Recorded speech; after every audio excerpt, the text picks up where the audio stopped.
All right. So you guys have sent in some really fascinating articles Yeah, about Donald Trump and Fox News, and that's what we're going to be diving into today. absolutely. This is going way beyond your typical politician media back and forth. Oh, yeah. Because this week, Trump actually went on Fox News and he demanded that they stop airing negative ads about him until after the election. It's unbelievable. I mean, right. can he even do that?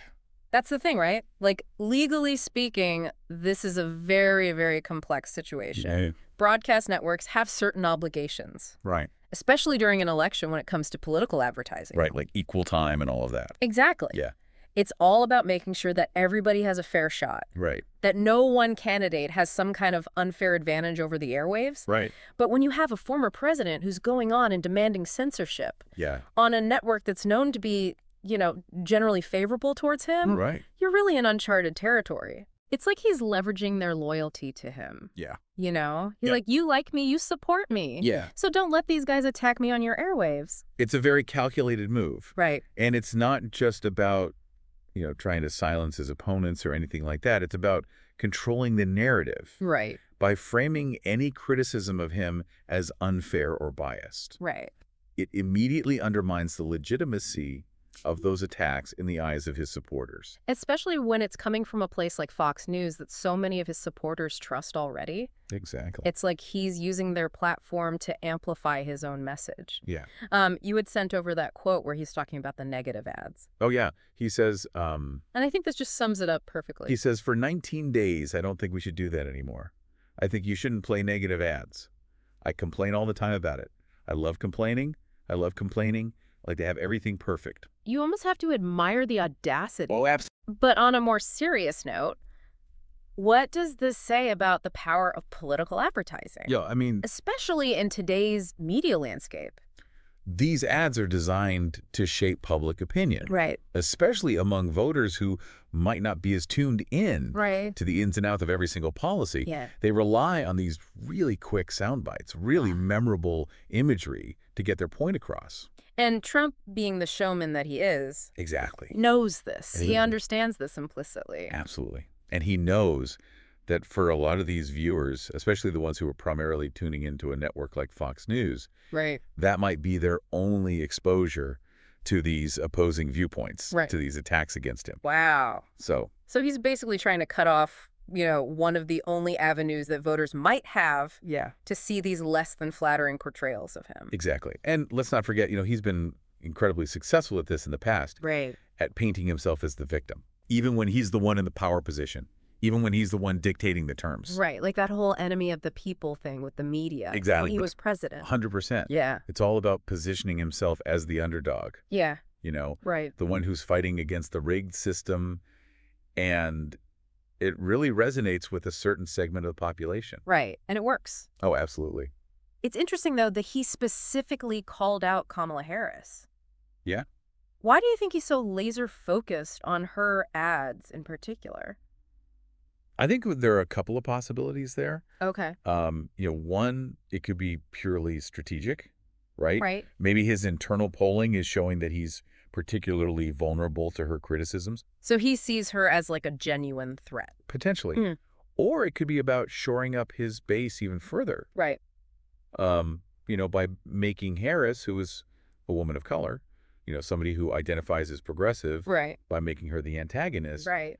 It kind of plays into those existing prejudices and fears. It all goes back to the us versus them 100%. mentality. It's all about creating an enemy, Right. someone for his supporters to rally against. Right. And unfortunately, it can be very effective. Right. Well, and we've talked a lot about Trump's side of this whole thing. Yeah. But what about Fox News? Yeah, I mean, they are in a tough position now. they are. Because this isn't just about, like appeasing one politician or, like brushing off his demands. This is like a defining moment for their whole network. Yeah. Do they alienate, what is probably a significant chunk of their viewership Right. who support Trump? It's a fine line to walk Right. because they don't want to be seen as turning against him, Right. even subtly. Yeah. because that could cause a huge backlash. Right. But at the same time, if they cave to his demands completely, Yeah. they lose all credibility. Right. They're going to face accusations of bias and censorship. 100%. And probably even face legal challenges. Yeah. For refusing to air these legally purchased political ads. It's a lose-lose situation almost. It's like they're stuck between a rock and a hard place. Okay. No matter what they do, there are going to be consequences. Absolutely. Yeah. It's like they're playing a high-stakes game of chess right now, Right? and they really need to think 5 moves ahead. This whole thing makes you wonder, has Trump's relationship with Fox News changed at all? Because he's publicly criticized them before. He has. But this just feels different. It does. It feels like a turning point. Yeah, he's not just criticizing their coverage anymore. Right. He's like full on dictating terms Exactly. and demanding specific actions from them. Yeah. So it really makes you wonder, how far is Fox News willing to go to appease him? It's a crazy situation, right? Because on the one hand, they need to keep their audience happy, Right. the people who love Trump, Right. but they also need to, uphold some semblance of journalistic objectivity. Yeah, and this isn't even just a Fox News thing. This Yeah. feels like a much bigger issue. Oh, absolutely. Something we're seeing across the board. 100%.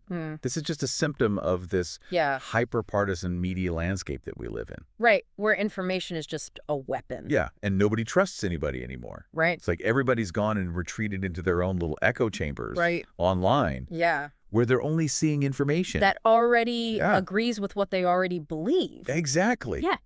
Those algorithms are designed to keep you hooked. Yeah. They don't care if you're actually informed. Right, and so you just end up surrounded by all of this content Okay. that just reinforces what you already believe. Yeah, and then somebody like Trump comes along Exactly. and just exploits those divisions Yes. for his own gain. And this isn't just some, abstract political theory. What? This is, This is real life. real life stuff Yeah. with real world consequences.